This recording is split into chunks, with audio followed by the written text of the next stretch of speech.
Hi folks, welcome back. This is lesson 3. We're talking about the Tudor period and the Elizabethan era. This is the time period around Shakespeare's life, when Shakespeare was around and when people were going to his plays. We're going to talk about this in detail, and then I have a bit of a special segment near the end to show you. Let's jump right to it. The timeline, the Tudor period occurred between 1485 and 1603 in England and Wales. It includes the Elizabethan period during the reign of Elizabeth I until 1603. This is about 400 years ago. 420 years ago. The Tudor period coincides with the dynasty of the House of Tudor in England, whose first monarch was Henry VII, and then of course Henry VIII. We'll learn more about that man. During this time, England was economically healthier, more expansive, and more optimistic under this family, the Tudors, which we'll learn a lot more about in the future. Their daily life, for the wealthier members of society, there was increase in trade, there was more opportunities to buy luxury goods, and a glut of wealth distributed from the dissolution of the monasteries throughout the British Isles. So life was pretty good for those of the wealthier class. For the poor, life remained really difficult. There was obviously pretty high unemployment, and with the loss of much of communal life and festivity that had been centered on the church, life wasn't very good for people in the poorer classes. Talking about a little bit about clothing, we'll get further into that in a special segment soon. But in the 15th and 16th centuries, clothes were even more important than they are today as markers of wealth and status. Fabric was enormously expensive for these people, and anyone below the rank of a prosperous yeoman would be unlikely ever to have a completely new outfit, right? So people who were of the very wealthy class would have a lot of new clothes, but a lot of clothes would be made, poorer class. We'll learn more about that as well in the future, but know that clothing was a big part of life here. Food and drink. The food and drink a family consumed was one of the most obvious markers also of the wealth and status. You can see the pictures to the side there. Where there was sufficient surplus for preservation, the poorest members of society would often be in severe want by late winter and early spring, meaning they would be very hungry, right? For richer people, particularly those close to the sizable town, there was a surprising range of delicacies available. A lot of meat, if you can think of the pig roast, that would happen with wealthier classes of people at this time. Fruits and olives and dates from the Mediterranean, as well as exotic fruits from the New World, which would be incredible to have, like tomatoes and potatoes at that time. Pastimes. What did people do for fun? Although life was for the main part, much harder in the 16th century than it is now, that doesn't necessarily mean it was less enjoyable. People had a really good time with a lot of things. Many of ways people of all walks of life amuse themselves. It's kind of not dissimilar to what we do today. Music, there's lots of live music, lots of games, lots of physical recreation, and of course, theater, right? We know that people went to the theater.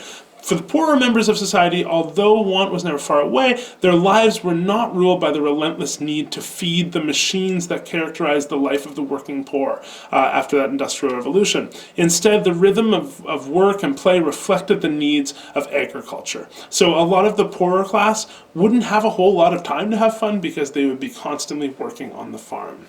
Okay, folks, it is time. We are going to go to a very special segment now. This is a new segment for my show that I'm basically running here. This is called Between the Bird of Paradise, which is the sort of plant that you see between us here in a second, right now. Hi, class. Today we have a very special guest. I hopped in a time machine, and who do we have? Oh, hi there. I am Allie. I'm your wife. That's true. I didn't go in a time machine. There's no time machine here. You may know that I'm Mr. LaPoitevin's wife, but you might not know that I love history, especially the Elizabethan era. Loves history is an understatement. Basically, when I go watch movies at the theater, I really want to see the thriller, action flicks. Allie usually wants to go to the historical fiction movies set in the Elizabethan era. like I know a lot about Shakespeare, but I don't know a whole lot about that time period. So I thought, why not bring Allie in here, since we can, we're all at home. She knows a whole lot more about this time period than I do even, and so I would like to ask her a few questions and we'll learn a little bit about this. So who are the Tudors anyways? This word comes up a lot. Well, the Tudors came to power after the War of the Roses. Henry Tudor, who later became King Henry VIII, won. And so he established his family, the Tudors, as the family in power, in royalty. He became the king and then had multiple wives that we'll talk about, and then children who became the Tudor family, and they have such a reputation because they got up to a lot of trouble. Sometimes good, but mostly bad. Tell us more about, what do you mean, some bad trouble that they got into? Well, the Tudors started off their infamy because, as I mentioned, King Henry VIII, he had one wife, then a second wife, a third, a fourth, a fifth, and 6 wives in total. Wow. Yes. So some of them he divorced, some of them they died, unfortunately, in childbirth, and then other ones he had killed. Wow. Yes. Wow. So from that, he had 3 children. Can we speak a little bit more on daily life in this time period? Like, what are you wearing on your head? Oh, you mean this? This isn't exactly a traditional Elizabethan outfit, but it's pretty close. Usually you'd have a lot more frills around your neck, but this is just a headpiece that was pretty common.